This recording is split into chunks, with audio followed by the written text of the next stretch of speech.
Hello students, welcome to our YouTube channel of engineer classes. हम सब जानते हैं इस समय लॉकडाउन चल रहा है तो ऑफलाइन क्लासेस लेना मुश्किल है। तो सर ने आपके लिए इनिशिएटिव लिया है कि आप घर बैठ के यूट्यूब से डायरेक्टली हमारी क्लासेस को पढ़ सको। तो जैसे आपका हमारा जो मेन फोकस रहेगा इस क्लासेस का, वो जितने भी स्टूडेंट्स जो इंजीनियर क्लासेस के साथ जुड़े हुए हैं पहले उन पे रहेगा।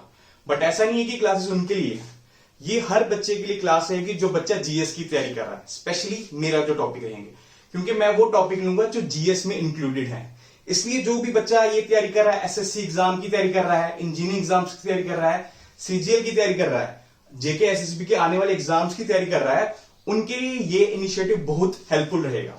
अगर आप हमें प्रॉपर फॉलो करेंगे इस इनिशिएटिव को, तो मैं आपको श्योरली कह सकता हूं कि आपका अच्छा रिजल्ट आएगा इस इनिशिएटिव के साथ। सबसे बड़ी बात यह है कि मैं जो बताना चाहता हूं आपको जीएस कंपोनेंट के बारे में, एक तो ये कि ये जो जीएस कंपोनेंट है, अगर मैं इंजीनियर स्टूडेंट्स की बात करूं तो ये उन बच्चों ने जीएस बहुत टाइम पहले छोड़ी होती है।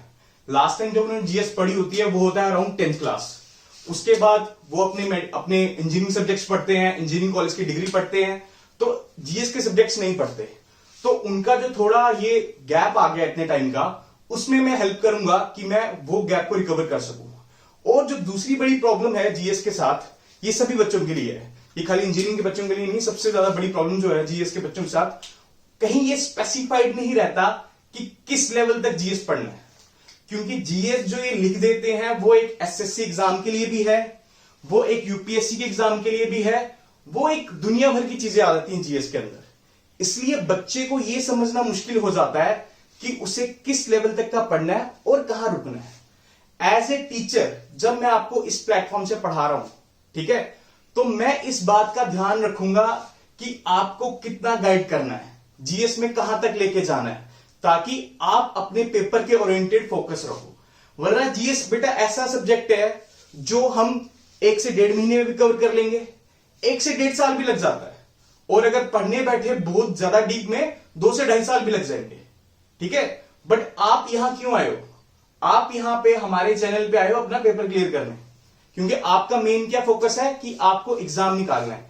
तो जो हमारे लेक्चर सीरीज रहेंगे, जो हम आपके साथ अब जितना भी हम इकट्ठा ये फॉलो करेंगे, ये सीरीज फॉलो करेंगे, उसमें मेन फोकस यही रहेगा बेटा कि हम पूरे स्पेसिफिक रहें कि आपको कितना पढ़ना और कितना नहीं पढ़ना। सबसे ज्यादा फोकस हम इसी बात करेंगे। और मैं आपको इस तरह से पढ़ाना चाहता हूं कि आपको जितना भी पढ़ना है उसके लिए ज्यादा क्रैम ना करना पड़े। क्योंकि बहुत ज्यादा बच्चों की यही प्रॉब्लम होती है कि सर हम ज्यादा डिटेल में जाते हैं तो बहुत ज्यादा हो जाता है, समझ नहीं लगता सर कहां रुके। और जब छोटा पढ़ने लगते हैं कि हाँ बस ये पढ़ना है आगे नहीं जाना, तो सर वो बातें समझ नहीं आती, बातें समझने के लिए डिटेल में जाना पड़ता है। तो हमारा ये इनिशिएटिव रहेगा कि आपको मैं इतना ही पढ़ाऊं, एक लिमिटेड सिलेबस पढ़ाऊं, बट अंडरस्टैंडिंग के साथ पढ़ाऊं, ताकि जब आपको बार बार उसे जब रिवाइज कर रहे हो तो क्रैम ना करना पड़े, वो एक बार आपको समझ आ जाए, अगली बार जब आप रिवाइज कर रहे हो तो इजी रहे। ठीक है, तो आज से हमारा लेक्चर सीरीज स्टार्ट हो गई है। हम कोशिश करेंगे कंटिन्यू चलते रहे डेली बेसिस पे और आपको इससे फ्रूटफुल रिजल्ट मिले।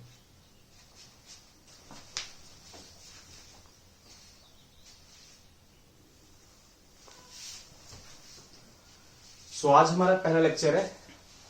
तो पहला लेक्चर मेरा टॉपिक जो रहेगा, बेसिकली सब्जेक्ट जो मेरा रहेगा जीएस में, वो मैं इंडियन पॉलिटी कवर करूंगा।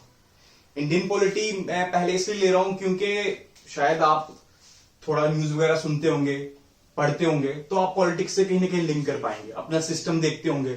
वैसे भी अभी तो कोविड चल रहा है, तो गवर्नमेंट इतने इनिशिएटिव ले रही है, कितना कुछ हो रहा है, तो कहीं ना कहीं आप लिंक कर पाएंगे अगर आप बिल्कुल न्यू है जीएस से। तो इसलिए मैं पॉलिटी उठा रहा हूं। और वैसी पॉलिटी इंटरेस्टिंग सब्जेक्ट है, जिन बच्चों ने इंजीनियरिंग क्लासेस में पढ़ रखे हैं जीएस, उनकी रिवीजन में हेल्प रहेगी, उनको एक इंटरेस्ट बिल्ड रहेगा। तो सबसे पहले अगर आपको पॉलिटी में देखना है कि पॉलिटी में पढ़ना है, तो आप क्या समझोगे कि हमारी कंट्री का नेचर कैसा है। हम बात करते हैं ना कि वो कंट्री ऐसी है, वो कंट्री ऐसी है, हमारी कंट्री इंडिया, उसका नेचर कैसा है। अगर मेरे को पॉलिटी में देखना है कैसा नेचर कैसा है हमारी कंट्री का पॉलिटिकल वाइज, तो उसको देखने के लिए सबसे इंपॉर्टेंट, सबसे अच्छा जो फोकस रहेगा हमारा, वो रहेगा कि हम इंडियन कॉन्स्टिट्यूशन को देखें। अब जो इंडियन कॉन्स्टिट्यूशन है वो कोई छोटा तो नहीं, वो काफी बड़ा है। अब अगर उसको पढ़ने लग पड़े तो काफी टाइम लगेगा और टेक्निकल वर्ड से सबको समझ नहीं आएगा। तो अगर हमें क्रक्स समझना है इंडिया का, तो हम क्या करेंगे, इंडिया के प्रेम्बल पे फोकस करेंगे। इंडिया के प्रेम्बल पे, प्रेम्बल क्या है बेटा, कॉन्स्टिट्यूशन की एक समरी है, ठीक है। उस प्रेम्बल में बेटा ये 5 वर्ड्स दे रखे हुए हैं, sovereign, socialist, secular, democratic and Republic.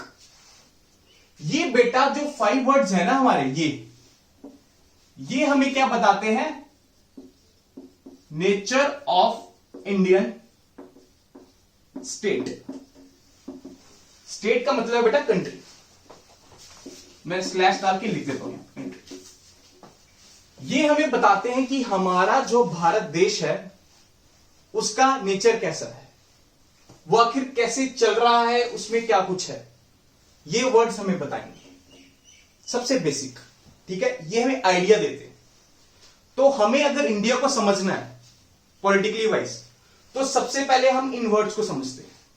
ये वर्ड्स कहां दे रखे हैं डायरेक्टली बेटा, ये वर्ड डायरेक्टली आपको दे रखे हैं प्रियम्बल के अंदर। प्रियम्बल मैंने आपको क्या बताया, it's like a summary of constitution. अगर आपको कॉन्स्टिट्यूशन समझना है और आप कॉन्स्टिट्यूशन को पूरी तरह से पढ़ नहीं सकते due to technical reason, time issue, अगर आप प्रियम्बल को भी पढ़ लोगे तो आपको कॉन्स्टिट्यूशन का क्रक्स मिल जाएगा। उसी प्रियम्बल में इन 5 वर्ड्स की बात की गई है, इन 5 वर्ड्स की बात की गई कि ये नेचर है इंडियन स्टेट की। तो 1 बाय 1 हम इसको डिस्कस करेंगे ताकि आप अच्छे से समझ पाओ। सबसे पहला जो वर्ड है बेटा वो है सोवरेन। सोवरेन क्या कहता है बेटा, कि इंडिया जो कंट्री है वो खुद में सोवरेन है। इसका मतलब यह है कि इंडिया के ऊपर किसी और की अथॉरिटी नहीं है। इंडिया जो भी डिसीजंस लेगी वो अपने हिसाब से लेगी। जैसे हम आपको अभी रिसेंट एग्जांपल देते हैं, इंडिया में अभी लॉकडाउन चल रहा था, अब आहिस्ता आहिस्ता लॉकडाउन खत्म होने लगा। ये इंडिया का खुद का डिसीजन था वो कब लॉकडाउन ले और कब लॉकडाउन हटाए। इंडिया इंडिपेंडेंट कंट्री है, वो अपने डिसीजन खुद लेगी बिना किसी और से पूछे, बिना किसी और की बंदिश में। वो किसी और कंट्री पे डिपेंड नहीं है। इसका मतलब होता है सोवरेन। इंडिया ने अपना डिसीजन खुद लिया ना, किसी से पूछा नहीं ना। किसी से राय जरूर ले सकती है कि हमें क्या करना चाहिए ऐसे टाइम पे, बट इंडिया का फाइनल डिसीजन उसका खुद का होगा। उसके ऊपर कोई और अथॉरिटी नहीं है। ऐसा नहीं है कि इंडिया ने कोई डिसीजन लेना तो उसे पहले यूएस से कॉल करना पड़ेगा कि सर मैं ये डिसीजन ले लूं। India is A sovereign country, वो अपना डिसीजन खुद लेगी, चाहे कोई भी डिसीजन क्यों ना हो। ये क्या बताता है कि इंडिया की जो हाईएस्ट अथॉरिटी है वो इंडिया खुद है। इंडिया के ऊपर किसी और की अथॉरिटी नहीं है। ये हमें क्या बताता है, India is A sovereign country. I hope आपको सोवरेन का मतलब क्लियर हो गया होगा, ठीक है। अब दूसरा आता है सोशलिस्ट। ये भी एक इंडिया का कैरेक्टर बताता है। बेसिकली क्या होता है सोशलिस्ट, ये इंस्पायर्ड है सोशलिज्म आइडियोलॉजी के साथ। सोशलिज्म जो आइडियोलॉजी है वो करती है वेलफेयर ऑफ पीपल का काम। फॉर एग्जाम्पल जब इंडिया आजाद हुआ था, ठीक है, तो इंडिया में उस समय बहुत ज्यादा डिस्पैरिटी थी, इकोनॉमिक डिस्पैरिटी थी, सोशल डिस्पैरिटी थी, डिफरेंट तरह की डिस्पैरिटी थी, इनइक्वालिटीज थी। तो हमारी कंट्री ने क्या सोचा कि हमें इन सब इनइक्वालिटीज के ऊपर ओवरकम करना है। ये सारी जो बैरियर्स है हमारी डेवलपमेंट के, इनको ओवरकम करना है। तो इंडिया ने कौन सा प्रोसेस पकड़ा बेटा, सोशलिज्म का, ठीक है। इसलिए इंडिया अपने आप को सोशलिस्ट कंट्री कहलाती है। जिसका मैं छोटा सा आपको एग्जांपल दूं, आप सबने सुना होगा कि जब इंडिपेंडेंस हुई उसके बाद लैंड रिफॉर्म्स हुए।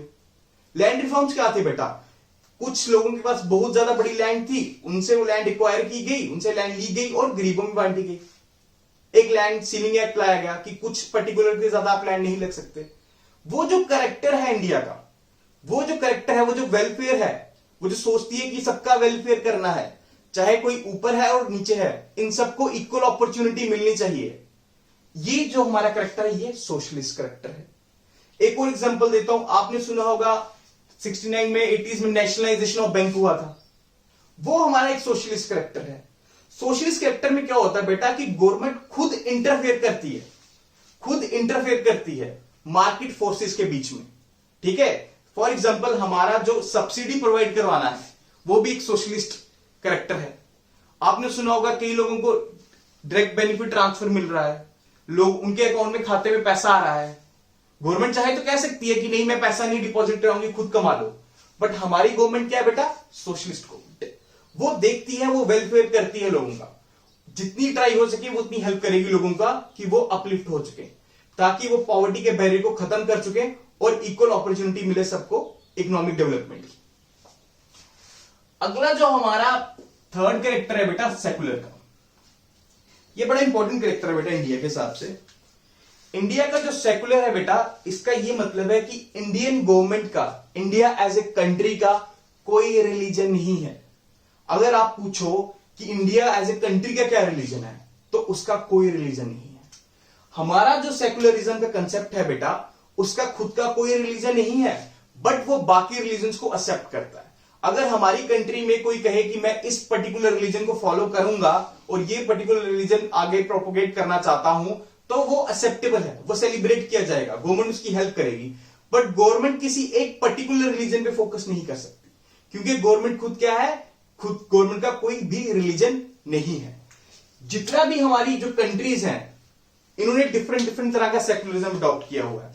जो हमारी वेस्टर्न कंट्रीज है, इनका सेकुलरिज्म का कंसेप्ट अलग है, पर जो हमारी इंडियन कंट्री है, इसका सेकुलरिज्म कंसेप्ट अलग है। वेस्टर्न कंट्रीज में जो सेकुलरिज्म आया है, वो आया है कि नो इंटरफेरेंस बिटवीन रिलीजन। वहां जो हमारी गवर्नमेंट है, वहां की वेस्ट की जो गवर्नमेंट है और हम रिलीजन है, उसमें कोई इंटरफेरेंस नहीं होगा।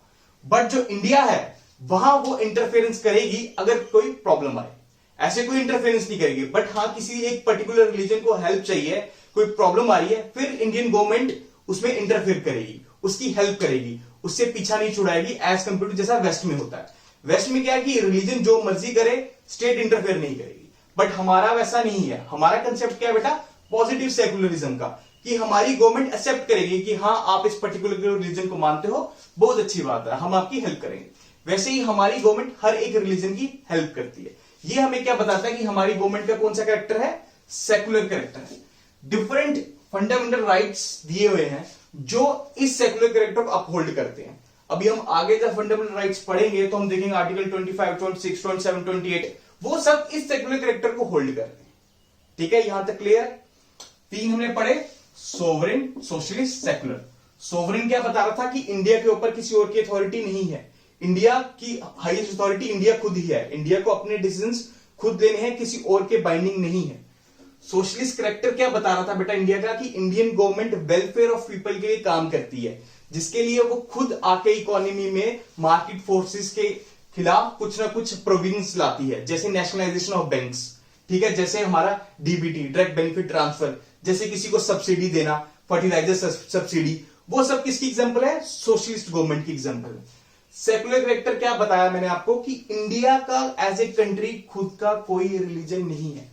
अगर आप पूछो कि इंडिया का क्या रिलीजन है, इंडिया का कोई रिलीजन नहीं है। वहीं इंडिया सभी रिलीजन को प्रमोट कर रहा है, सभी रिलीजन को एक्सेप्ट करता है। इंडिया ये नहीं है एज ए वेस्ट की वन हैंड डिस्टेंस मेंटेन रखे रिलीजन और गवर्नमेंट में, ऐसा नहीं है। अगर किसी रिलीजन को इंडिया में प्रॉब्लम आ रही है, जब किसी को कुछ हेल्प चाहिए, तो वो गवर्नमेंट से हेल्प मांग सकता है। तो इसलिए जो इंडिया का सेकुलर कैरेक्टर है वो पॉजिटिव सेकुलर कैरेक्टर है, ये बात ध्यान रखना। अगला जो हमारा नेचर है बेटा वो डेमोक्रेटिक है।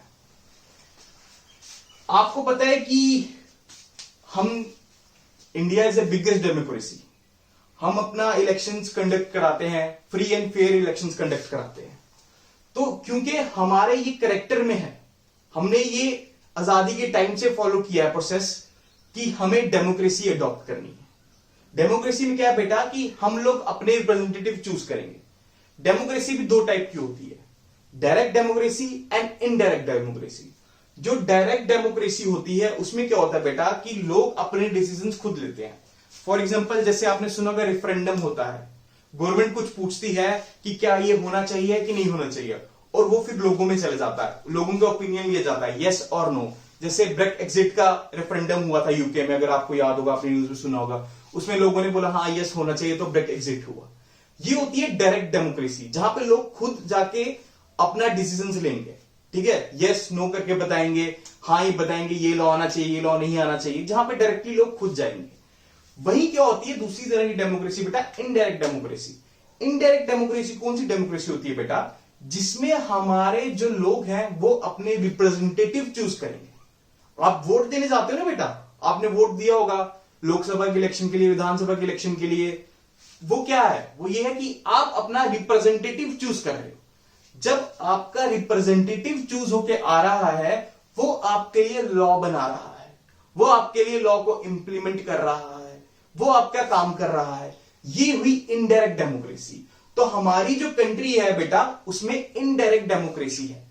हम लोग अपना रिप्रेजेंटेटिव चूज करते हैं, वो रिप्रेजेंटेटिव उठ के विधानसभा या पार्लियामेंट में जाके लॉ बनाता है। ये क्लियर है आपको बेटा, डेमोक्रेटिक। अब आ गया बेटा जो हमारा लास्ट जो हमारा कैरेक्टर है, वो है रिपब्लिक। बेटा रिपब्लिक का क्या मतलब होता है? रिपब्लिक का ये मतलब है बेटा कि जो हाईएस्ट अथॉरिटी है इंडिया में, मतलब हायरार्की में नंबर 1 पोजीशन पे, जिसे फॉर एग्जांपल मैं कहूं प्रेसिडेंट ऑफ इंडिया, जो प्रेसिडेंट ऑफ इंडिया है वो हाईएस्ट अथॉरिटी है इंडिया में, एग्जीक्यूटिव हेड है इंडिया का, हेड ऑफ स्टेट है इंडिया का।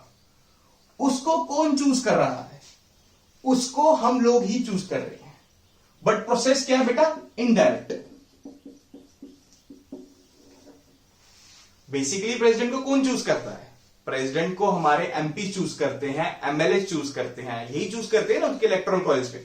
जब प्रेसिडेंट का टॉपिक आएगा मैं और डिटेल में समझाऊंगा कैसे इलेक्शन होता है, बट अभी रिपब्लिक समझने के लिए यहां तक समझिए कि बेसिकली प्रेसिडेंट को हमारे ही रिप्रेजेंटेटिव चूज कर रहे हैं। तो एक तरह से हुआ कि हम लोग ही चूज कर रहे हैं। जिस भी कंट्री में ऐसा हो कि हाईएस्ट अथॉरिटी को लोग खुद चूज कर सके, उस कंट्री को हम क्या कहेंगे? रिपब्लिक। ठीक है। इसका ऑपोजिट में अगर आपको एग्जांपल देने बताऊं, मोनार्क, जहां पे एक किंग का रूल होता है, किंग का बेटा आगे आता है उसकी पोजीशन पे, फिर आगे उसका बेटा आता है, हाईएस्ट पोजीशन में हमेशा किंग रहता है। चाहे नीचे डेमोक्रेसी हो, सब चल रहा हो, प्राइम मिनिस्टर भी हो, बट एंड में हाईएस्ट अथॉरिटी कौन होता है? किंग और क्वीन। कहीं सुना होगा आपने क्वीन, ब्रिटेन की एग्जांपल अगर हम ले, वहां मोनार्क सिस्टम है, वहां रिपब्लिक सिस्टम नहीं है, क्योंकि वो लोग खुद चूज नहीं कर सकते कि उनका किंग या क्वीन कौन बनेगा। वो एक ब्लड लाइन चल रही है, वही आगे चलती रहेगी। बट इंडिया में ऐसा नहीं है। इंडिया में जो हाईएस्ट अथॉरिटी है हमारी, मतलब कि हमारे प्रेसिडेंट जो है, उनको लोग हम खुद चूज करते हैं, चाहे इनडायरेक्ट वे से चूज करते हो, इसलिए हम उसे क्या कहते हैं? रिपब्लिक। हमेशा इसी वर्ड का मतलब समझ के ध्यान में रखना कि रिपब्लिक क्या है, कि जहां पे हाईएस्ट अथॉरिटी है उसको हम लोगों ने चूज किया होगा। ठीक है। एक बार फिर से मैं रिपीट कर देता हूं वर्ड। सोवरेन क्या बेटा? कि हमारे ऊपर किसी और की अथॉरिटी नहीं है, हमारी कंट्री के ऊपर हमारी कंट्री की अथॉरिटी है। हम अपना डिसीजन खुद लेंगे, चाहे वो डिसीजन कोई भी हो। आर्टिकल 370 का स्क्रैप, हमें चाइना ने कुछ बोला, हमें पाकिस्तान ने कुछ बोला, हमें कोई फर्क नहीं पड़ता। हमारा खुद का डिसीजन था कि हमें आर्टिकल 370 स्क्रैप करना, हमने किसी की परवाह नहीं की। दिस इज सोवरेन, कि हम अपना डिसीजन खुद लेंगे, हमारे ऊपर किसी और की पावर नहीं है। Second is socialist. सोशलिस्ट मैंने आपको बताया था कि ये वो कैरेक्टर है गवर्नमेंट का जिसमें ये बिलीव रखती है वेलफेयर ऑफ पीपल। डिफरेंट तरह के इन्होंने इनिशिएटिव्स लेती है यहाँ पे गवर्नमेंट, ताकि जितने भी हमारे लोग पॉवर्टी में हैं, बैकवर्ड रह गए हैं, उनको अपलिफ्टमेंट किया जाए। ये जो कैरेक्टर है हमारी गवर्नमेंट का, ये क्या बताता है? हमारी गवर्नमेंट क्या है? सोशलिस्ट है। सेकुलर, सेकुलर कैरेक्टर क्या बताता है? कि हमारी गवर्नमेंट का खुद का कोई रिलीजन नहीं है, वो किसी एक पर्टिकुलर रिलीजन में बिलीव नहीं करती, वो हर एक रिलीजन को एक्सेप्ट करती है और सेलिब्रेट करती है। अगर हमारी कंट्री में कल को किसी एक पर्टिकुलर रिलीजन में प्रॉब्लम आए, तो वो हमारी गवर्नमेंट को अप्रोच कर सकता है हेल्प के लिए। हमने देखा होगा डिफरेंट तरह पे, कभी कभी पिलग्रिमेज में कहीं रिलीजियस पॉइंट पे होता है कि स्टेट वहां, मतलब कंट्री वहां, स्टेट गवर्नमेंट वहां आके हेल्प कर रही है लोगों की। वो ये नहीं है कि वो एक पर्टिकुलर रिलीजन प्रमोट कर रही है, बट वहां है क्या कि उस पर्टिकुलर रिलीजन को कोई प्रॉब्लम आ रही थी तो स्टेट उसमें आके हेल्प आउट कर रही है। फिर आता है डेमोक्रेटिक। डेमोक्रेटिक का मैंने आपको बताया कि डेमोक्रेसी हमारी कंट्री में, और कौन सी है? इनडायरेक्ट डेमोक्रेसी में। हम अपने रिप्रेजेंटेटिव को खुद चूज करते हैं, वो जाके आगे हमारे लिए लॉ बनाते हैं, आगे हमारे लिए लॉ इंप्लीमेंट करते हैं। लास्ट आ गया बेटा रिपब्लिक। रिपब्लिक मैंने आपको क्या बताया कि जो हाईएस्ट अथॉरिटी है वो लोग हम खुद चूज करते हैं। कौन है हमारे यहाँ पे highest authority? President of India. उनको हम लोग खुद चूज करते हैं। कैसे चूज करते हैं बेटा? इनडायरेक्ट इलेक्शंस में। ये बताता है कि हमारी कंट्री का ये है नेचर, इसी नेचर के हिसाब से हमें आगे चलना है, और यही नेचर हमारी कंट्री का रहेगा। ये मोस्ट बेसिक नेचर है। ये सारे वर्ड्स आपको कहां पे मिल जाएंगे बेटा? प्रेम्बल में मेंशन किए गए हैं। सो आपको मैंने पहले बताया वो 5 वर्ड्स जो इंपॉर्टेंट है नेचर डिस्क्राइब करने के लिए। अब हम बात करेंगे कि हमारे कॉन्स्टिट्यूशन के कुछ ऐसे बेसिक फीचर्स जो आपके लिए बड़े इंपॉर्टेंट है अभी पढ़ना। ठीक है, नॉर्मली और भी फीचर्स देखोगे, जैसे हम वीडियो सीरीज में गो थ्रू करते रहेंगे आगे, डिफरेंट तरह के फीचर्स आएंगे डिफरेंट टॉपिक्स के साथ, बट कुछ ऐसे फीचर्स हैं जो अभी यहां समझना बड़े इंपॉर्टेंट है। ठीक है, तो मैं सबसे पहले आपके साथ डिस्कस करना चाहता हूं कुछ ऐसे कंसेप्ट जो एक आपकी बैकग्राउंड तैयार करेगा। ठीक है, तो आपको अंडरस्टैंडिंग में हेल्प रहेगी। बेटा कोई भी जो गवर्नमेंट का सिस्टम होता है ना, उसके 3 ऑर्गन बड़े इंपॉर्टेंट होते हैं। सबसे पहला लेजिस्लेटिव, एग्जीक्यूटिव और जुडिशरी। 3 ऑर्गन बेटा, लेजिस्लेटिव, एग्जीक्यूटिव और जुडिशरी। ठीक है बेटा। बेटा लेजिस्लेटिव का क्या काम है? लेजिस्लेटिव का काम है लॉ मेकिंग। लेजिस्लेटिव ऑर्गन क्या करेगा बेटा? लॉ बनाएगा। ठीक है, लॉ बनाएगा किसके लिए? हमारे लिए। जैसे फॉर एग्जांपल हमारी कंट्री में यूनियन गवर्नमेंट लॉ कहां बनाती है? पार्लियामेंट में। पार्लियामेंट में लॉ बनता है ना, वो क्या एक तरह का लेजिस्लेटिव ऑर्गन है। ठीक है बेटा। दूसरा आ गया बेटा एग्जीक्यूटिव। इसका काम क्या है बेटा? लॉ को इंप्लीमेंट करना। लॉ को इंप्लीमेंट करना।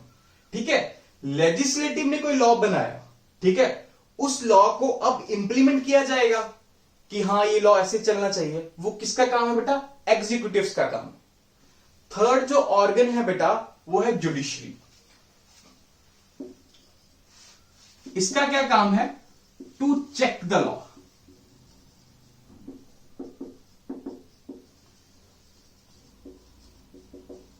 And implementation. ये लॉ को चेक करेगा कि जो लॉ यहां बना और जो यहां लॉ इंप्लीमेंट हुआ क्या वो सही है। किस हिसाब से सही है? कॉन्स्टिट्यूशन के हिसाब से सही। अब मान लो कि लेजिस्लेचर है, वो कोई लॉ बनाता है, वो पर कॉन्स्टिट्यूशन के हिसाब से सही नहीं है, तो जुडिशरी क्या करेगी बेटा? उस लॉ को नल एंड वॉइड कर देगी। इसका काम क्या कर है? To uphold constitution.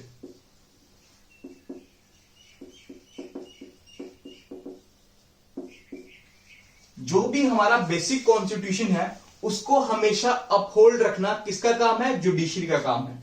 अगर कुछ लॉ को इंप्लीमेंट एग्जीक्यूटिव सही तरीके से नहीं कर रहा तो उसको कौन पूछेगा? जुडिशरी पूछेगी। आपको पता है कि लॉ कहता है कि अगर कोई बंदा चोरी कर रहा है उसकी सजा 2 साल है। मैं हाइपोथेटिकल एग्जांपल दे रहा हूं जस्ट समझाने के लिए आपको। लॉ कहता है कि कोई बंदा चोरी कर रहा है उसकी सजा 2 साल है, बट जो लॉ इंप्लीमेंट करने वाले हैं वो उसकी सजा 5 साल दे रहे हैं। तो आप किसके पास जा सकते हो? जुडिशरी के पास जा सकते हो। जुडिशरी में कौन आ गए बेटा? हमारी कोर्ट्स आ गई। आपने सुना होगा ना, लोग कहते हैं कि चलो कोर्ट में देख लेंगे। कोर्ट में देखने क्या मतलब होता है कि जो तुमने लॉ बनाया वो सही नहीं है, जिस तरह से तुम लॉ इंप्लीमेंट कर रहे हो वो सही नहीं है। ये काम किसका है बेटा? जुडिशरी का। तो हमारे जो गवर्नमेंट सिस्टम है बेटा उसमें ये तीनों बड़े इंपॉर्टेंट रोल प्ले करते हैं। पहला आ गया लेजिस्लेटिव जो लॉ बनाएगा, दूसरा आ गया एग्जीक्यूटिव जो लॉ को एग्जीक्यूट करेगा, तीसरा आ गया जुडिशरी जो चेक करेगा कि क्या ये लॉ सही है, सही तरीके से इंप्लीमेंट हो रहा है कि नहीं हो रहा। ठीक है बेटा। काफी साल पहले वेस्ट में जब डेमोक्रेसी सबसे पहले वेस्ट में आई थी, यूएसए की बात करता हूं मैं उस टाइम, तो कहा गया था कि जो लेजिस्लेटिव है और एग्जीक्यूटिव है और जुडिशियल जो है ये तीनों इंडिपेंडेंट होने चाहिए एक दूसरे से। लेजिस्लेटिव एग्जीक्यूटिव पे डिपेंड नहीं होना चाहिए, एग्जीक्यूटिव जुडिशरी पे डिपेंड नहीं होना चाहिए, जुडिशरी लेजिस्लेटिव पे डिपेंड नहीं होनी चाहिए, ना ही एग्जीक्यूटिव पे डिपेंड होनी चाहिए। ये कंसेप्ट निकल के आता है कि लेजिस्लेटिव टोटली अलग होनी चाहिए एग्जीक्यूटिव से, एग्जीक्यूटिव टोटली अलग जुडिशरी से, ये तीनों एक तरह से सेपरेट होने चाहिए। ये कंसेप्ट चल रहा था वेस्ट में, यूएसए में। बट बेटा जब ये कंसेप्ट इंडिया आता है, जब इंडिया में डेमोक्रेसी आती है, उसके बाद हम इसी कंसेप्ट को फॉलो करते हैं, बट एक हल्के से चेंज के साथ। हम क्या करते हैं बेटा, जो ये बैरियर बना है ना लेजिस्लेटिव और एग्जीक्यूटिव में, इसको ओवरकम कर देंगे। हमारे यहां पे अगर आप देखोगे तो लेजिस्लेटिव और एग्जीक्यूटिव ऑलमोस्ट एक है, मतलब ओवरलैप करते हैं। ये नहीं मैं कह रहा कि एग्जीक्यूटिव सभी के सभी लेजिस्लेटिव एग्जीक्यूटिव है, ऐसा नहीं मैं कह रहा। मैं ये बस इतनी बात कह रहा हूं कि हमारे मैक्सिमम पोर्शन ऑफ जो एग्जीक्यूटिव्स हैं वो लेजिस्लेटिव का पार्ट है। ठीक है, फॉर एग्जाम्पल हम बात करते हैं होम मिनिस्टर की, अमित शाह जी की बात करें, वो क्या है उस समय जब वो पार्लियामेंट में बैठे हुए हैं तो वो क्या है, लेजिस्लेचर है, एक लेजिस्लेटिव पर्सनैलिटी है। बट जब वो लॉ को इंप्लीमेंट करने जा रहे हैं, मिनिस्ट्री में बैठ के लॉ को इंप्लीमेंट करते हैं, जो लॉ बनाया गया है पार्लियामेंट में उसे इंप्लीमेंट करते हैं, यूनियन मिनिस्ट्री के थ्रू नया गैजेट लाते हैं, तो वो किसका रोल प्ले कर रहे हैं, एग्जीक्यूटिव का रोल प्ले कर रहे हैं। हमारे जितने भी मिनिस्टर्स हैं वो आप देखोगे वो कहीं ना कहीं लेजिस्लेचर्स ही हैं। हम मिनिस्टर्स कैसे इलेक्ट होते हैं, कैसे बनते हैं मिनिस्टर, आप किसी पर्टिकुलर इंसान को चूज करते हो, ठीक है, वो जाके मिनिस्टर बनता है। ठीक है, पहले वो बंदा लेजिस्लेचर बनता है क्योंकि एक आपने उसे इलेक्ट किया होता है, गवर्नमेंट में बंदा वो इलेक्ट होता है, फिर उसके बाद वो एग्जीक्यूटिव का रोल प्ले करता है जब उसे मिनिस्ट्री दी जाती है। तो हमारे सिस्टम में क्या है बेटा, लेजिस्लेटिव और जो एग्जीक्यूटिव है वो ओवरलैप करते हैं। ठीक है, अब जैसे राहुल गांधी जी हैं, वो एक लेजिस्लेचर है वो पर्सनैलिटी, बट वो कोई एग्जीक्यूटिव नहीं है। क्यों, वो मिनिस्टर नहीं है। ठीक है, आपको समझ आ रहा है एग्जीक्यूटिव लेजिस्लेटिव क्या फर्क आ गया। ये वो पर्सनैलिटीज हैं जो हमारे फॉर एग्जांपल एमपीज हैं, जो हमसे इलेक्ट होकर लॉ बनाने गए हैं पार्लियामेंट के अंदर। ठीक है, एग्जीक्यूटिव में वो एमपीज आ गए बेटा जो गवर्नमेंट में है, जो गवर्नमेंट का पार्ट है। ठीक है, जो मिनिस्टर है वो किसमें आ गए, एग्जीक्यूटिव में। ठीक है, तो मतलब अगर इंडिया का केस दिखाना हो तो ये अगर हमारा एग्जीक्यूटिव और लेजिस्लेटिव ऑर्गन है तो इसी लेजिस्लेटिव ऑर्गन के बीच में हमारे कहीं एग्जीक्यूटिव फॉल करते हैं। क्लियर है, समझ आ रहा है कि जो हमारा जो मॉडल है वो लेजिस्लेटिव और एग्जीक्यूटिव का सेपरेटेड मॉडल नहीं है जैसा नॉर्मली होता है, जैसा वेस्ट में चलता आ रहा था। हमारा क्या बेटा, लेजिस्लेटिव और एग्जीक्यूटिव का ओवरलैप मॉडल है। ठीक है, इसी जो मॉडल है, जो ओवरलैप मॉडल है हमारा, इसको हम कहते हैं पार्लियामेंट्री फॉर्म ऑफ गवर्नमेंट।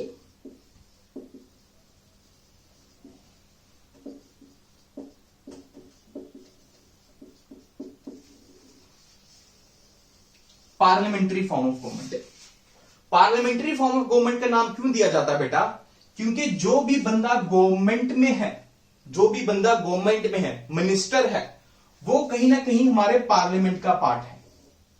ठीक है, चाहे वो लोकसभा से होगा बेटा या राज्यसभा से होगा, बट वो होगा किसका पार्ट, पार्लियामेंट का पार्ट होगा। ठीक है, बट सेम प्रोसीजर अमेरिका में नहीं है। आपने सुना होगा वहां प्रेसिडेंट जब एक बार इलेक्ट हो जाए वो अपने मिनिस्टर्स को खुद इलेक्ट कर सकता है, खुद मांग सकता है कि मेरे को ये बंदा इसके लिए चाहिए, ये बंदा इसके लिए चाहिए। ऐसा इंडिया में नहीं है। इंडिया में अगर आपको मिनिस्टर बनना है तो आपको इलेक्शन जीतनी ही पड़ेगी, कुछ टाइम पीरियड के बाद चाहे जीतनी पड़े पर जीतनी ही पड़ेगी। चाहे आप राज्यसभा से जाओ या चाहे लोकसभा से जाओ, आपको अगर यूनियन मिनिस्टर बनना है तो आपको पार्लियामेंट का पार्ट होना ही पड़ेगा। क्यों, क्योंकि हमारे यहां पे जो एग्जीक्यूटिव्स है वो लेजिस्लेचर का पार्ट है। बट अमेरिका में ऐसा नहीं है। अमेरिका में आप कांग्रेस का पार्ट हो कि नहीं हो, अमेरिकन पार्लियामेंट को कांग्रेस कहा जाता है, आप कांग्रेस का पार्ट हो कि नहीं हो, आप अगर प्रेसिडेंट को लगता है कि आप सुटेबल कैंडिडेट हो तो आप उनके मिनिस्टर बन सकते हो। बट इंडिया में ऐसा नहीं है। तभी अमेरिका में कौन सी गवर्नमेंट है, प्रेसिडेंशियल फॉर्म ऑफ गवर्नमेंट, और इंडिया में कौन सी गवर्नमेंट है, parliamentary form of government. Please इसको याद रखना कि इंडिया में कौन सी फॉर्म ऑफ गवर्नमेंट है, पार्लियामेंट्री फॉर्म ऑफ गवर्नमेंट। कुछ लोग इसे कैबिनेट फॉर्म ऑफ गवर्नमेंट भी कहते हैं, कुछ लोग इसे prime minister form of government भी कहते हैं। मैंने आपको लॉजिक कंसेप्ट समझाया पीछे कि क्यों है ये ऐसा, क्योंकि हमारे यहां पे जो एग्जीक्यूटिव्स हैं, जो मिनिस्टर्स हैं, वो किसका पार्ट है बेटा, वो लेजिस्लेचर का ही पार्ट है, वो पार्लियामेंट का ही पार्ट है, वो बाहर से नहीं है।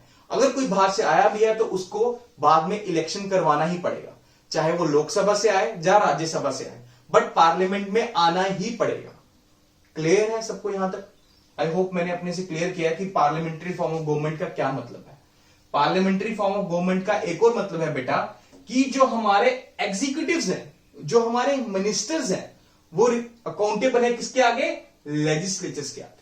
आपने सुना होगा, कभी आपने डिबेट देखी होगी पार्लियामेंट में, तो अक्सर ऑपोजिशन के लीडर्स पूछते हैं उनसे कि सर आपने ये डिसीजन लिया, कैसे लिया, ये डिसीजन क्यों लिया, वो उनको रिस्पॉन्सिबल है, अकाउंटेबल है, उनकी जवाबदेही बनती है उनके सामने। क्यों?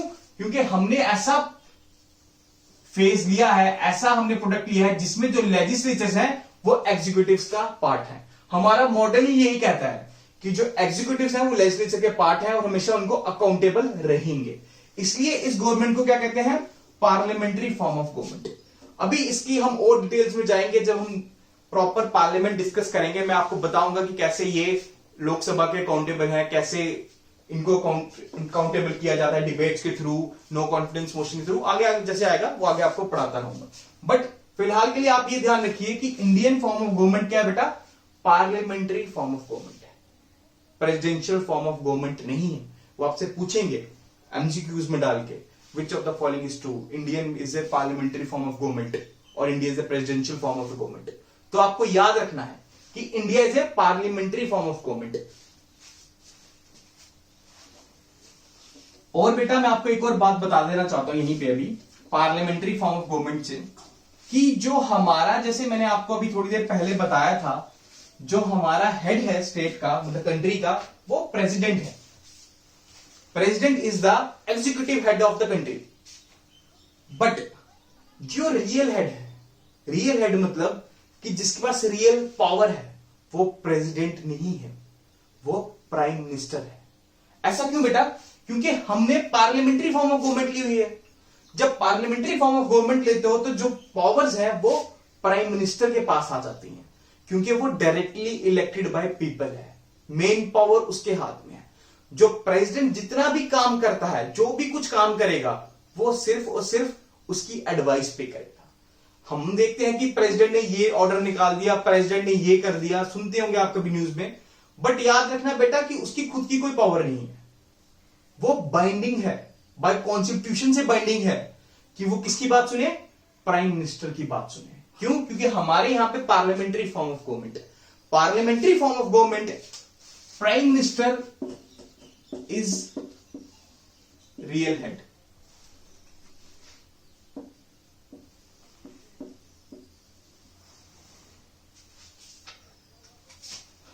इज रियल हेड और प्रेसिडेंट क्या है? Nominal head. एक दिखाने के लिए वो हेड है, सारे डिसीजन इन द एंड उन्हीं से होंगे, बट उनको बोलेगा कौन करने के लिए? प्राइम मिनिस्टर बोलेगा। क्लियर हो रहा है? रादर आई से कि council of minister headed by prime minister. अभी मैं आपको वर्ड्स में कंफ्यूज नहीं करूंगा कि आप सोचो कि काउंसिल ऑफ मिनिस्टर क्या आ गया। बस आप ये समझिए कि प्राइम मिनिस्टर ही बोलेगा प्रेसिडेंट को ये काम करने के लिए। आगे जैसे जैसे हम लोकसभा राज्यसभा पढ़ेंगे तो उसमें आपको बताऊंगा काउंसिल ऑफ मिनिस्टर्स क्या रहता है। ठीक है, तो एक आपने इंपॉर्टेंट फीचर पढ़ा, वो ये था पार्लियामेंट्री फॉर्म ऑफ गवर्नमेंट।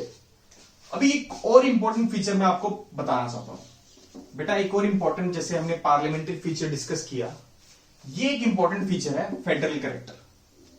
अब हम इसे समझेंगे क्या है फेडरल कैरेक्टर, क्या चीज है। आपने सुना होगा union government and state government, ठीक है, सुना है। हम जैसे फॉर एग्जांपल अभी तो हमारी Jammu and Kashmir union territory बन चुकी है, बट इससे पहले जब यूनियन टेरिटरी नहीं थी तो स्टेट थी। तो हमारे यहां कोई स्टेट गवर्नमेंट थी जिसमें महबूबा मुफ्ती जी चीफ मिनिस्टर थे, ठीक है, और मोदी जी प्राइम मिनिस्टर थे। जो हमारी सेंटर में गवर्नमेंट है उसे यूनियन गवर्नमेंट कहते हैं बेटा, और जो हमारी स्टेट में गवर्नमेंट है उसे स्टेट गवर्नमेंट कहते हैं। तो हम क्या देखेंगे कि हमारी कंट्री में ड्यूअल गवर्नमेंट है। एक स्टेट गवर्नमेंट आ गई बेटा हमारी स्टेट की, और दूसरी सेंट्रल गवर्नमेंट आ गई, इसको यूनियन गवर्नमेंट भी कहा जाता है कंट्री की। तो जो ये करेक्टर है जहां पे ड्यूअल गवर्नमेंट का करेक्टर है, इस करेक्टर को हम फेडरल करेक्टर कहते हैं। इसमें कुछ और करेक्टरिस्टिक्स भी हैं, वो भी मैं बताऊंगा, बट सबसे बेसिक यही है। ठीक है, ऐसा नहीं है कि खाली प्राइम मिनिस्टर ही है, कोई भी स्टेट में चीफ मिनिस्टर नहीं है, दिल्ली से ही रूल चल रहा है, ऐसा नहीं है। डिफरेंट स्टेट्स के डिफरेंट चीफ मिनिस्टर है, ममता बनर्जी है, अरविंद केजरीवाल जी है, अमरिंदर सिंह जी है, तो डिफरेंट स्टेट्स के चीफ मिनिस्टर्स हैं। तो उस पर्टिकुलर स्टेट में वो स्टेट गवर्नमेंट है और थ्रू आउट कंट्री के लिए यूनियन गवर्नमेंट है। हमारे यहां पे ड्यूअल गवर्नमेंट है, उस ड्यूअल गवर्नमेंट को क्या कहते हैं बेटा? Federal character.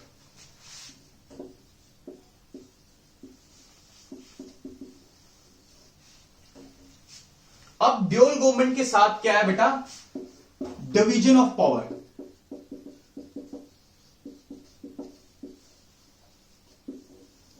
Division of power का क्या मतलब है बेटा? डिवीजन ऑफ पावर का ये मतलब है कि जो स्टेट गवर्नमेंट है उसे पता है कि उसको किस एरिया में लॉ बनाने हैं, और जो सेंट्रल गवर्नमेंट है उसको भी क्लियरली मेंशन्ड है कि उसको कहां लॉ बनाने हैं। ठीक है। अब लॉ एंड ऑर्डर एक स्टेट सब्जेक्ट है, उस पे यूनियन गवर्नमेंट लॉ नहीं बनाएगी स्टेट के लिए, वो स्टेट गवर्नमेंट लॉ बनाएगी अपने लिए कि मुझे कैसा लॉ एंड ऑर्डर चाहिए। वही इंटरनेशनल रिलेशन, डिफेंस, वहां पे हमारी स्टेट गवर्नमेंट लॉ नहीं बनाएगी, वहां पे यूनियन गवर्नमेंट लॉ बनाएगी। तो ऐसे क्लियरली मेंशन्ड जो सब्जेक्ट्स दे रखे हैं उसको कहते हैं डिवीजन ऑफ पावर। अगर कोई कंट्री फेडरल कैरेक्टर है तो उसमें डिवीजन ऑफ पावर होना बहुत जरूरी है। कॉन्स्टिट्यूशन में मेंशन होना बहुत जरूरी है कि स्टेट गवर्नमेंट क्या देखेगी और सेंट्रल गवर्नमेंट क्या देखेगी। ये दोनों चीजें मेंशन होनी चाहिए। हम उन्हें क्या कहते हैं? State list and centre list. अगर आप हमारे कॉन्स्टिट्यूशन की बात करोगे स्पेसिफिकली, तो अगर हम शेड्यूल 7 देखें, ठीक है, घबराइए मत कि शेड्यूल 7 क्या है, बस अभी सुनिए कि शेड्यूल 7 क्या है, बाद में बताऊंगा आहिस्ता आहिस्ता। शेड्यूल 7 देखें तो उसमें हमारी 3 लिस्ट मेंशन है, state list, centre list and concurrent list. State list बता रही है कि जो स्टेट गवर्नमेंट है वो इन पर्टिकुलर सब्जेक्ट्स पे लॉ बना सकती है। सेंटर लिस्ट बता रही है कि जो सेंट्रल गवर्नमेंट है वो इन पर्टिकुलर चीजों पे लॉ बना सकती है। और तीसरी हमारी कॉन्करेंट है, उसमें ये दोनों लॉ बना सकते हैं। वो आगे डिटेल में डिस्कस करेंगे कब किसका कहां प्रिवेल करेगा। तो वो हमारा क्या बताता है बेटा? Division of power. ठीक है। अगला जो फेडरल कैरेक्टर का फीचर है वो है रिटन कॉन्स्टिट्यूशन।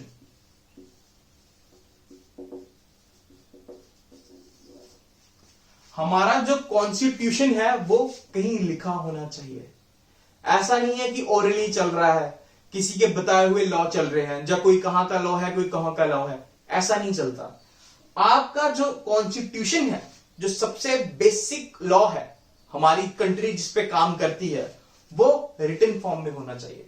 आपने देखा होगा एक बुक सी दिखाते हैं, इसमें बी आर अम्बेडकर जी बने हुए हैं, कॉन्स्टिट्यूशन की बुक दिखाई जाती है।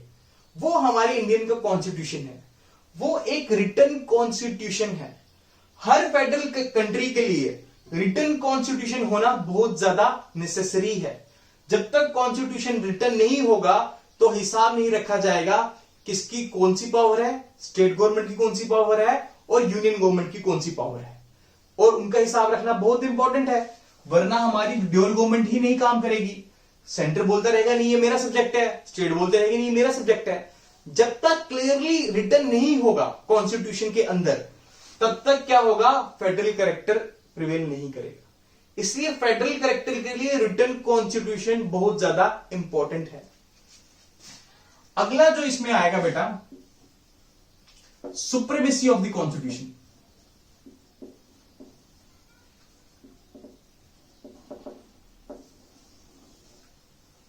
सुप्रीमेसी ऑफ द कॉन्स्टिट्यूशन क्या है बेटा?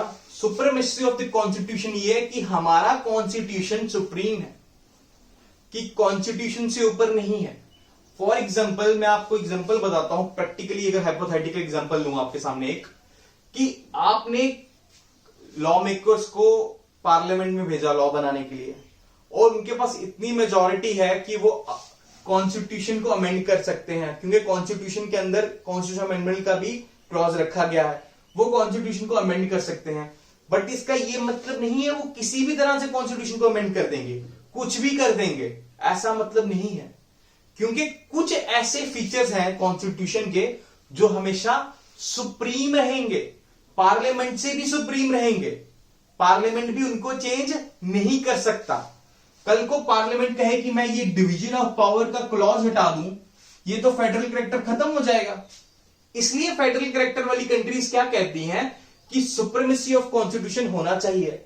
कॉन्स्टिट्यूशन ही सुप्रीम है, पार्लियामेंट सुप्रीम नहीं है। इसलिए कॉन्स्टिट्यूशन कुछ हद तक बदला जा सकता है, पूरा बदला नहीं जा सकता। ये किसका कैरेक्टर बताता है बेटा? हमें फेडरल कैरेक्टर बताता है। एक और फीचर है बेटा फेडरल कैरेक्टर का, वो है बाइकैमरलिज्म।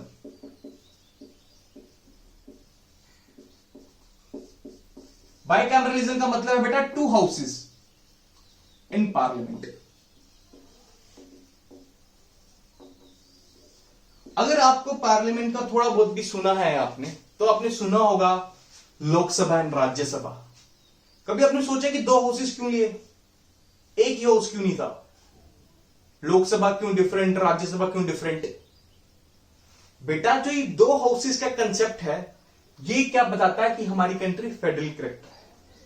जो राज्यसभा है वो बेसिकली स्टेट्स का से रखती है, क्योंकि वहां जो रिप्रेजेंटेटिव्स आ रहे हैं वो कौन चूज कर रहा है? वो स्टेट के एमएलए चूज कर रहे हैं, और लोकसभा में लोग डायरेक्टली चूज कर रहे हैं।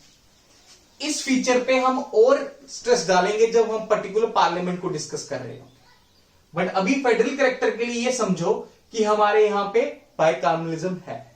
ठीक है, एक और इंपॉर्टेंट फीचर है बेटा इसका, वो इंपॉर्टेंट फीचर ही क्या कहता है? Independent judiciary.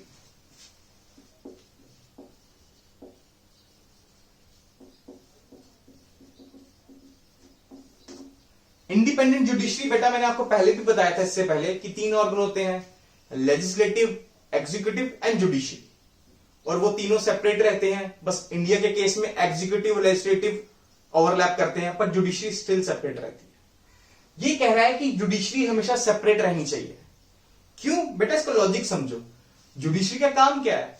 चेक बैलेंस देखना कि क्या जो ये लॉ बना है सही बना है कि नहीं बना। अगर लेजिस्लेचर, एग्जीक्यूटिव्स जुडिशरी के साथ ओवरलैप करते होंगे तो वो कभी अपना लॉ बोलेंगे कि गलत बना है? वो कभी नहीं बोलेंगे, उनको तो हमेशा उनका लॉ सही ही लगेगा। इसलिए जुडिशरी का इंडिपेंडेंट रहना बहुत इंपॉर्टेंट है, ताकि वो इंडिपेंडेंटली उसे जज कर सके कि क्या जो ये लॉ इंप्लीमेंट किया जा रहा है, जो लॉ बनाया जा रहा है, ये कॉन्स्टिट्यूशन के हिसाब से सही है कि नहीं है। एक फेडरल करेक्टर को सरवाइव करने के लिए इंडिपेंडेंट जुडिशरी होना बहुत इंपॉर्टेंट है। इसलिए इंडिपेंडेंट जुडिशरी बेसिक नेसेसिटी है फेडरल करेक्टर। आगे एक और मैं इसकी करेक्टर बताना चाहता हूं, जो काफी कंट्रीज ने भी अडॉप्ट किया हुआ है, वो है ड्यूअल सिटीजनशिप।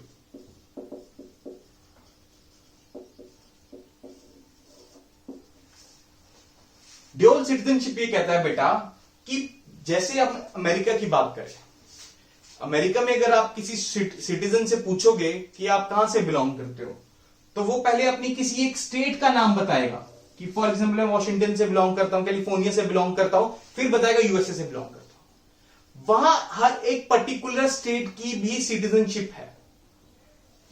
हमारी कंट्री में ऐसा बिल्कुल नहीं है। हमारी कंट्री में ड्यूअल सिटीजनशिप नहीं है। हम सब एक ही सिटीजन है, वो क्या? इंडियन। ऐसा नहीं है कि कोई इनफॉर्मली लोग जरूर बोल सकते हैं कि मैं बंगाल से बिलोंग करता हूं, बट फॉर्मली लीगली ऐसा कुछ नहीं है कि I am a citizen of Bengal and from India. ऐसा नहीं है। I am a citizen of India, ऐसा ही बोला जाता है, आई एम इंडियन। हमारे यहां पे ड्यूअल सिटीजन का कंसेप्ट ही नहीं है। बट कुछ कंट्रीज में जो फेडरल करेक्टर कहती है अपने आप को, उन्होंने ड्यूअल सिटीजन का कंसेप्ट रखा है। मतलब कि एक तो उस कंट्री की सिटीजनशिप होगी, दूसरा जिस स्टेट में वो रह रहे हैं उसकी सिटीजनशिप होगी।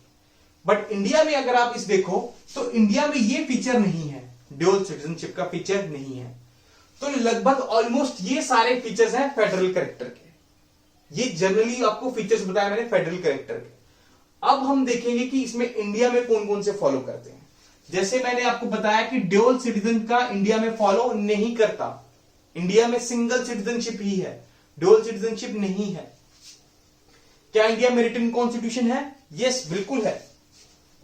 ये इंडिया के फेडरेशन को सपोर्ट करता है, फेडरल करेक्टर को सपोर्ट करता है। क्या इंडिपेंडेंट जुडिशरी है? यस, बिल्कुल है। क्या बाइकैमरलिज्म है? यस, बिल्कुल है। आपको बताया 2 houses, Rajya Sabha and Lok Sabha. Supremacy of the constitution? Yes, बिल्कुल है।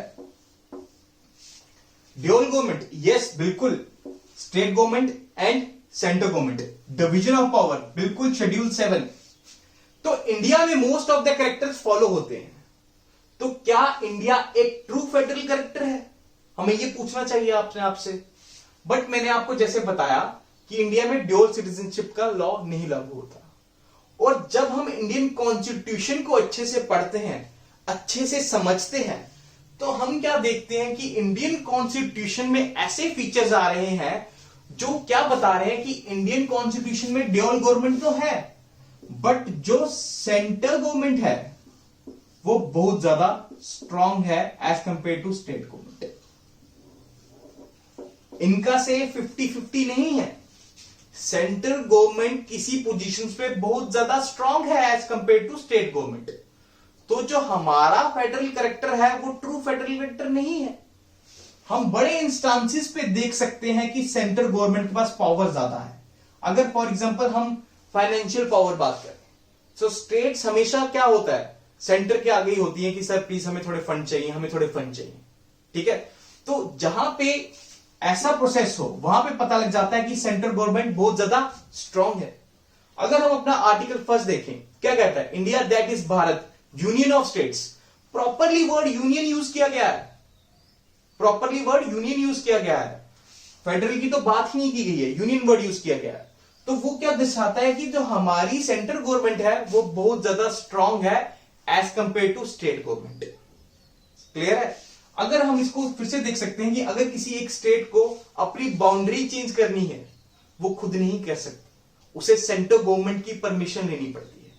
अगर एक स्टेट को अपना नाम तक चेंज करना है तो वो खुद नहीं कर सकती, उसे सेंट्रल गवर्नमेंट की परमिशन लेनी पड़ती है। तो ये सब हमें क्या बताता है कि हमारी कंट्री में सेंट्रल गवर्नमेंट बहुत ज्यादा स्ट्रांग है as compare to state government.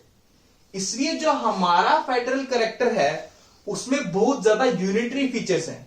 Unitary मतलब कि यूनियन गवर्नमेंट का स्ट्रांग होना, बहुत ज्यादा यूनिटरी फीचर्स हैं। इसलिए हम अपने फेडरल करेक्टर को क्वासी फेडरल कहते हैं। क्वासी फेडरल हमारा करेक्टर क्या बेटा, क्वासी फेडरल करेक्टर है। क्वासी इसलिए क्योंकि हम प्योर फेडरल कंट्री नहीं है। मैंने उसका आपको रीजंस बताए कि जो हमारी कंट्री है इसमें जो यूनियन गवर्नमेंट है वो ज्यादा स्ट्रांग है। हमारी कंट्री में जो यूनियन गवर्नमेंट है उसके पास ज्यादा पावर है, फाइनेंशियल पावर ज्यादा है, एग्जीक्यूटिव पावर है, लेजिस्लेटिव ज्यादा पावर है। इसलिए हर हालत में यूनिटरी गवर्नमेंट जो है, यूनियन गवर्नमेंट जो है उसका कैरेक्टर क्या है, ज्यादा स्ट्रांग है। इसलिए हम क्या कहते हैं कि हमारे यहां पे जो फेडरल कैरेक्टर है बेटा वो क्वासी है। क्यों, फेडरल कैरेक्टर तो है, ये तो सामने दिखता है, क्योंकि जब ड्यूअल गवर्नमेंट है, एक स्टेट गवर्नमेंट है और दूसरी यूनियन गवर्नमेंट है, तो बताते हैं कि दो गवर्नमेंट है हमारे अंदर, हम दो गवर्नमेंट के अंडर हैं, एक स्टेट गवर्नमेंट के अंडर है, एक यूनियन गवर्नमेंट के अंडर है। तो ये क्या बताता है, ड्यूअल गवर्नमेंट है। हमारे यहां पे डिवीजन ऑफ पावर भी दी गई है, दो सेपरेट लिस्ट दी गई है, स्टेट लिस्ट दी गई है और सेंट्रल लिस्ट दी गई है। ये लिस्ट क्या बताती है कि स्टेट किन पे सब्जेक्ट्स पे लॉ बना सकता है, सेंटर किन सब्जेक्ट्स पे लॉ बना सकता है। ये दोनों स्पेसिफिकली मेंशन की गई है कॉन्स्टिट्यूशन के अंदर। वैसे ही ड्यूअल गवर्नमेंट भी मेंशन की गई है। तो जो हमारा कैरेक्टर है वो ना ही पूरा फेडरल है ना ही पूरा यूनियन है। बट हां, हमारा कॉन्स्टिट्यूशन पढ़ने के बाद, समझने के बाद हमें यह लगता है कि हमारा कैरेक्टर कुछ ऐसा है जिसमें जो हमारे स्ट्रॉन्ग प्रोविजंस हैं वो यूनियन की तरफ है। यूनियन गवर्नमेंट में एक्स्ट्रा एज है, एक्स्ट्रा पावर का। इसलिए हम क्या कहेंगे कि हमारा कैरेक्टर क्या है बेटा, क्वासी फेडरल कैरेक्टर है। ठीक है, सुप्रीम कोर्ट ने तो ये कहा हुआ है कि हमारा जो फेडरल कैरेक्टर है वो ऐसा कैरेक्टर है जिसमें फेडरल कैरेक्टर तो है बट यूनियन गवर्नमेंट ज्यादा स्ट्रांग है। अब हमने ऐसा कैरेक्टर क्यों फॉलो किया बेटा, क्योंकि आजादी के बाद हमने क्या नोटिस किया था कि हमारी कंट्री में बहुत सारी प्रॉब्लम्स थी। पार्टीशन हो रहा था, पॉवर्टी थी, स्टेट गवर्नमेंट्स इतनी मैच्योर नहीं थी हैंडल करने के लिए सिचुएशन। तो हमने क्या सोचा कि अगर हमने ट्रू फेडरल कंट्री बनी, स्टेट गवर्नमेंट्स को बहुत ज्यादा इंडिपेंडेंस दे दी, तो कहीं इतनी डाइवर्सिटी होने के कारण वो स्टेट गवर्नमेंट हमसे अलग ना हो जाए। इसलिए हमने क्या सोचा कि हमें सेंटर में स्ट्रांग रखना बहुत इंपॉर्टेंट है। इसलिए जो हमारा कैरेक्टर है उसमें यूनियन गवर्नमेंट स्ट्रांग है as compare to state government. ठीक है, तो अगर आपसे कल को पूछा जाता है एमसीक्यूज में कि विच of the following is Indian character और वहां वर्ड आता है quasi federal, go for it, ये राइट आंसर होगा। अगर आपसे पूछा जाता है कि क्या हमारे कॉन्स्टिट्यूशन में फेडरल कहीं वर्ड यूज किया गया है या फेडरल का कहीं लिखा गया है, फेडरल का नहीं वर्ड यूज किया गया। वर्ड कौन सा यूज किया है, यूनियन। ठीक है, कहां यूज किया, आर्टिकल 1 के अंदर, India that is Bharat is union of states. ठीक है, वो क्या बता रहा है कि हमारी क्या है, यूनियन है, ठीक है, जहां पे यूनियन गवर्नमेंट है। बट हम जब कॉन्स्टिट्यूशन को और डीप में पढ़ते हैं तो हम क्या देखते हैं, वहां किसका प्रोविजन है, ड्यूअल गवर्नमेंट का प्रोविजन है, वहां डिफरेंट लिस्ट का प्रोविजन है, state list, central list, concurrent list का प्रोविजन है। तो वो हमें क्या बताता है कि हमारा फेडरल कैरेक्टर भी है। तो इसलिए याद रखना हमारा क्वासी फेडरल है, क्वासी फेडरल सिस्टम है। आई होप मैंने आज आपसे दो इंपॉर्टेंट फीचर्स डिस्कस किए इंडियन कॉन्स्टिट्यूशन के, जो आपको हेल्प करेंगे आगे पॉलिटी को गेन करने के लिए। ऐसे और भी डिफरेंट डिफरेंट फीचर्स आते रहेंगे आगे, बट सबसे जो इंपॉर्टेंट थे, जो आपका एक बैकग्राउंड तैयार करने के लिए इंपॉर्टेंट फीचर्स थे, वो था parliamentary form of government. Parliamentary form of government मैंने क्या बताया, who is the real head, prime minister is the real head, president is the nominal head. President do everything on the aid and advice of the prime minister, ठीक है। Main power किसके पास है, prime minister के पास है। हमने कौन सा process follow किया है पार्लियामेंट्री में, हमने प्रोसेस फॉलो किया है कि जो एग्जीक्यूटिव है वो किसका पार्ट है, लेजिस्लेचर का पार्ट है। हमने एग्जीक्यूटिव और लेजिस्लेचर में ज्यादा डिफरेंस सेपरेशन नहीं रखा, जैसे कहां रखा हुआ है, वेस्ट में, यूएसए में रखा है। हमने वैसा अडॉप्ट नहीं किया, हमने एक ओवरलैपिंग सिस्टम अडॉप्ट किया है, जिसमें एग्जीक्यूटिव जितने भी हैं वो किसका पार्ट होते हैं, लेजिस्लेचर का पार्ट होते हैं, ठीक है। तो हम क्या कहते हैं, जितनी भी हमारी गवर्नमेंट है वो पार्लियामेंट से आ रही है, ठीक है, इसलिए क्या है, पार्लियामेंट्री फॉर्म ऑफ गवर्नमेंट है, ठीक है बेटा। ये फीचर क्लियर हुआ। Parliamentary form of government real head कौन है, हमारा प्राइम मिनिस्टर है, ठीक है। अगर हम फिर अपने दूसरे कैरेक्टर पे आ जाए, तो वो कैरेक्टर कौन सा हमने डिस्कस किया बेटा, क्वासी फेडरल कैरेक्टर डिस्कस किया। मैंने आपको बताया कि हमारा फेडरल कैरेक्टर क्यों नहीं है, क्योंकि सिंगल सिटीजनशिप, उसके बाद स्ट्रॉन्ग यूनियन गवर्नमेंट, जो हमें क्या करता है, ट्रू फेडरल बनने से रोकता है। इसलिए हमारा कैरेक्टर क्या है बेटा, quasi federal character. Federal character में क्या कुछ आ जाता है, रिटन कॉन्स्टिट्यूशन है हमारे पास, हाँ है, सुपरमेसी ऑफ कॉन्स्टिट्यूशन है, हाँ है, इंडिपेंडेंस ऑफ जुडिशरी है, हाँ है। वहीं अगर हम देखें ड्यूअल गवर्नमेंट है, हाँ है, बट ड्यूअल सिटीजनशिप नहीं है। हमेशा bargaining power of centre and state government equal नहीं है। हमारा यहां पे bargaining power of union government is बहुत ज्यादा है, बहुत ज्यादा पावर है यूनियन गवर्नमेंट के पास, इसलिए हमारी यूनियन गवर्नमेंट बहुत ज्यादा स्ट्रांग है as compare to state government. इसलिए हमारा कौन सा कैरेक्टर है बेटा, क्वासी फेडरल कैरेक्टर है।